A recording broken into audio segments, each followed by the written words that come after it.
દાહોદમાં મનરેગા કૌભાંડ માત્ર 71 કરોડનું નહીં પરંતુ 200 કરોડને આંબી જાય તેવું હોવાનું બયાન વિપક્ષી નેતા અમિત ચાવડાએ પત્રકારો સાથેની વાતચીતમાં આપી હતી. ઓપરેશન ગંગાજળની શરૂઆત ઘર આંગણેથી કરવી જોઈએ તેવો મત પણ તેમણે પત્રકારો સમક્ષ વ્યક્ત કર્યો.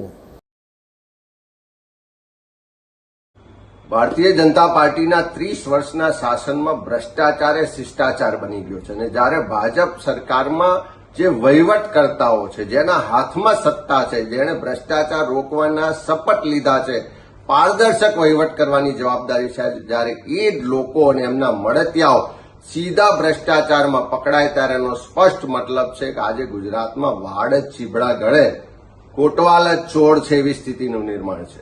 દાહોદમાં વારંવાર રજૂઆતો થઈ કે મનરેગામાં ખૂબ ભ્રષ્ટાચાર થાય છે, સ્થળ પર કોઈ કામ થતા નથી અને બારોબાર બિલો ચૂકવાઈ જાય છે અને એમાં મોટા માથાઓ સંડોવાયેલા છે, પણ સરકારે પગલાં ન લીધા. વર્ષોની લડત પછી કોંગ્રેસ પક્ષે પણ વિધાનસભામાં પ્રશ્નો મૂક્યા, વારંવાર લેખિત મૌખિક રજૂઆત કરી, ત્યારે હવે સરકાર જાગી છે ને તપાસની શરૂઆત કરી છે. પણ આ તપાસ ખાલી નાટક પૂરતી ના થાય, ખાલી એકાદ બે લોકોને પકડી અને ભીનું સંકેલવાનો પ્રયત્ન ના થાય. સરકાર પાસે અમારી માંગણી છે કે આ પ્રજાના ટેક્સના પૈસા છે, પ્રજાના પડસેવાના પૈસા છે. આ મનરેગા યોજના ગરીબ સામાન્ય માણસને 100 દિવસ રોજગાર મળે એટલા માટે આ કાયદો લાવવામાં આવ્યો છે. એવા કાયદા હેઠળની યોજનાઓમાં ભ્રષ્ટાચાર થાય એ ક્યારેય ચલાવી ના લેવાય.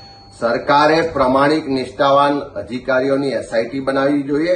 દાહોદમાં જો તટસ્થ રીતે તપાસ થશે તો હજુ પણ મોટા માથાઓ આમાં પકડાશે અને 100 કરોડ નહીં 200 કરોડ કરતા વધારેનો ભ્રષ્ટાચાર બહાર આવવાનો છે.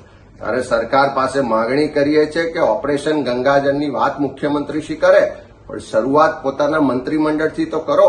આજે એમના જ પરિવારના સભ્યો આ ભ્રષ્ટાચારમાં સંડોવાયેલાનું બહાર આવ્યું છે, તો તટસ્થ તપાસ કેવી રીતે થશે? તટસ્થ તપાસ કરાવવા માટે પ્રમાણિક અધિકારીઓને મોકલવા પડશે અને સરકારે પણ પોતાની પ્રમાણિકતા આમાં દર્શાવવી પડશે અને ઓપરેશન ગંગાજળની શરૂઆત પોતાના મંત્રીમંડળથી સરકાર કરે એવું આજે ગુજરાતના લોકો ઈચ્છી રહ્યા છે.